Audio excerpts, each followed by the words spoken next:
Golden Goats, written by Mark Bell.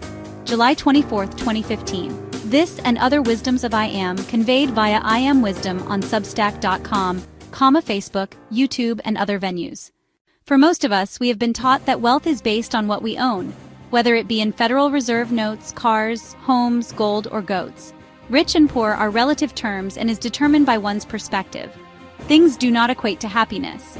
They can make life easier in some cases, but in a world where things are crafted with prescribed life limits, we end up enslaved by having to constantly replace and repair those things. We also end up having to renew our things with new things, bigger things, different colored things, and more things. Our wealth requires so much from us that we spend more time working to acquire things or happiness that we have less and less time being happy. If you would love to have one of these amazing cars, ask yourself these questions. What does this car do for me? Why do I need what it does for me? By owning this car, will it simplify my life or complicate my life? Will the moments of joy be worth all that I will have to give to have this car? Just owning this car, how much time will I have to devote to maintaining it? How much will it cost in fuel? Where will I store it? Will someone try to steal it? How much will insurance cost? How much is the luxury tax I will have to pay for this car? How much do the tires cost? How much? Now ask yourself this. Is this car worth what it will cost me? We are and were meant to be very simple beings with extraordinary abilities. We have replaced our simplicity with complication and thus have drifted from who we really are. This trinket is nothing more than a mere lure that takes us from who we were to the perversion we have become. Those who have this car feed some of evil's greatest illusions, ego, vanity, and a bloated self-importance, to name some. All that we need is within us and all around us. These cars, and most everything in our lives are illusions that feeds into evil's control over us. For the sake of argument, if Adam or Eve stumbled upon this car in the garden, do you think the salesman might look something like a serpent? Do you believe God would think you needed this accessory to go along with the fig leaves you hid behind? Whether or not you believe in God has little to do with this conversation.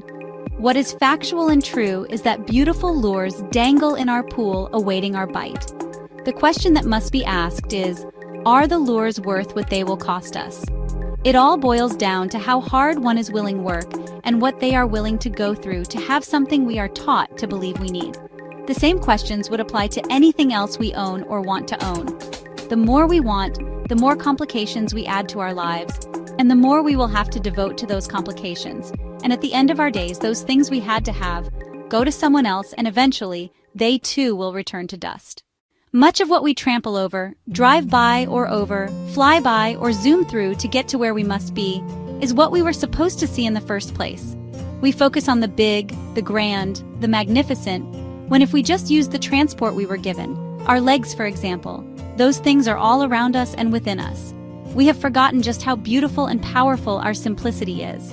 With all our complications, the real meaning of life has slipped away as we busy ourselves with all we believe we must have.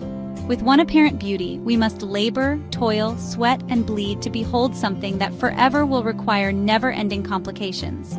With the other, we simply need to behold with eyes that see. While both are beautiful, one requires only for us to be. Whether we own many goats or a ton of gold, happiness already exists within and all around us. When we empty ourselves, our minds, and the chatter from the worldly, the vast wonder we are, God's most precious thought becomes evident. Then we just need to live the image of God. Much love to you. I hope this perspective helps. If you found this worth your time, share it with someone. Get involved, leave a like, a heart, or a thumbs up. You are the answer you seek, but you have to be that answer and then give it away. I am wisdom.